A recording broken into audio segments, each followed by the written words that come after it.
So here's a story that probably nobody's going to bring up. I want credit to Vice News for covering this. Iran's president vows to arm the country against invading powers. So here's what he said. Quote, "We are not living in a normal region, and we see invading powers have built bases around us." That's the U.S., of course. "Disregarding the principles of international law, they intervene in regional affairs and invade other countries without UN permission. We tell the world that we will produce or acquire any weapons we need and will not wait for their approval. We tell our neighboring countries that our weapons are not against you. It's for deterrence." So, what's going on here? Well, there's two things. Number one, this is a direct reaction to the bombing of Syria. That's what this is. So, the United States bombed the Syrian government, did it before any investigation into the alleged chemical attack. The day before the regulars were supposed to get there, we bombed. Come to find out that reports on the ground are that of course, was not a chemical weapons facility. And some people were mad at me for reporting that. Listen, even at face value, no idiot puts a chemical weapons facility in the middle of the capital city. You'd have to be beyond stupid to do that. Of course you wouldn't do that. Assad didn't do that.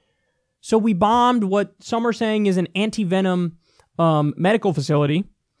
And it was offensive. There was no threat of Syria against us. We did it. It's an illegal bombing. There was no UN approval. There wasn't even congressional approval in the U.S. So we do that. And when Iran sees that, what are they thinking?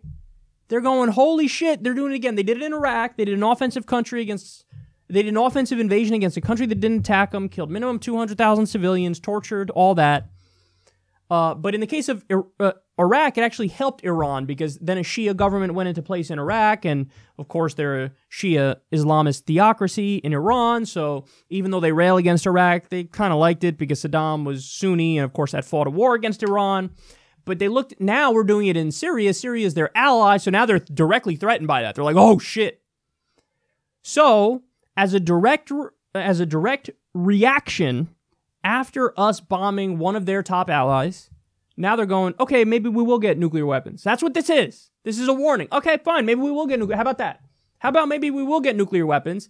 Because nobody could trust you because all you do is invade and attack people who didn't attack you.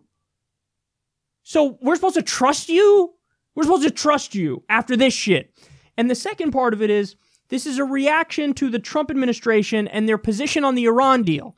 They're saying that in May, Trump is going to axe the Iran deal, just like he pulled out of the Paris Climate Agreement.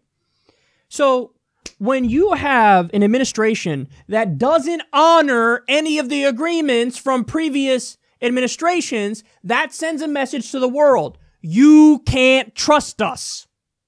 You can't trust us. And then now, so with the Obama administration, they got the Iran deal. The deal was working. It was working. And then, of course, the U.S. violates the deal, passes symbolic sanctions on them, which, by the way, is one of the few things we had to do as part of the deal. Not sanction them. No sanctions, give them back their own money. That's it. That's it. That's all we had to do. We managed to violate that. Trump rails against them getting their own money back and lies about it, frames it like it's U.S. taxpayers who are, funding Iran. Not true. We just gave them back their own money. So Trump and Congress violated the Iran deal. And every time we violate it, they go tit for tat. Oh, you violated it? Okay, well, one of the conditions of the Iran deal is we're not supposed to test any weapons. Well, you just violated the Iran deal. Now we're going to test our weapons. And then, of course, U.S. media, since they're so horrendously stupid and one-sided and they're doing propaganda, they'll run these panicked articles like, Iran just violated the deal. Iran just violated the deal. Not mentioning the context that the U.S. violated it first. And then it's a tit-for-tat thing. So now Iran sits there, watches the U.S. bomb Syria, and they go, holy shit. Holy shit. And now, in order to try to scare the neocons and John Bolton and Trump and the people in the White House who obviously are pro-regime change, now they're like, yeah, we are going to get nukes. Why are they saying that? Because they don't want to get attacked. They don't want to get attacked, so they're acting like we'll have whatever weapons we need in order to protect ourselves. So listen, it is just factually true that Donald Trump and the neocons make the world less safe, and they make it much more likely that Iran gets nuclear weapons. That's just a fact. That's just a fact. And nobody in the media is going to point this out to you. Nobody in the media is going to point it out to you that the constant warmongering from the United States has now made us less safe, and now made it so that Hassan Rouhani, who's the more moderate candidate, is the moderate president in Iran who was for peace. Now he's making even the moderates appease the hardliners, because the hardliners are going, I told you can't trust the Americans. Now he's making the moderates go, yeah, no, we'll get whatever weapons we want, man. So just so you know, because it's going to be framed in the media and among elected Republicans like, so you got to get tough with these Iranians to show them who's boss and to keep us safe and make it so they don't get a nuclear weapon. The exact opposite is true, and this is the proof of it. Because you bombed Syria. Syria was no threat to us, didn't attack us. They're a top ally of Iran. You bomb them. That gets Iran scared. So now they're like, yeah, no weapons. We'll use whatever fucking weapons we want, man.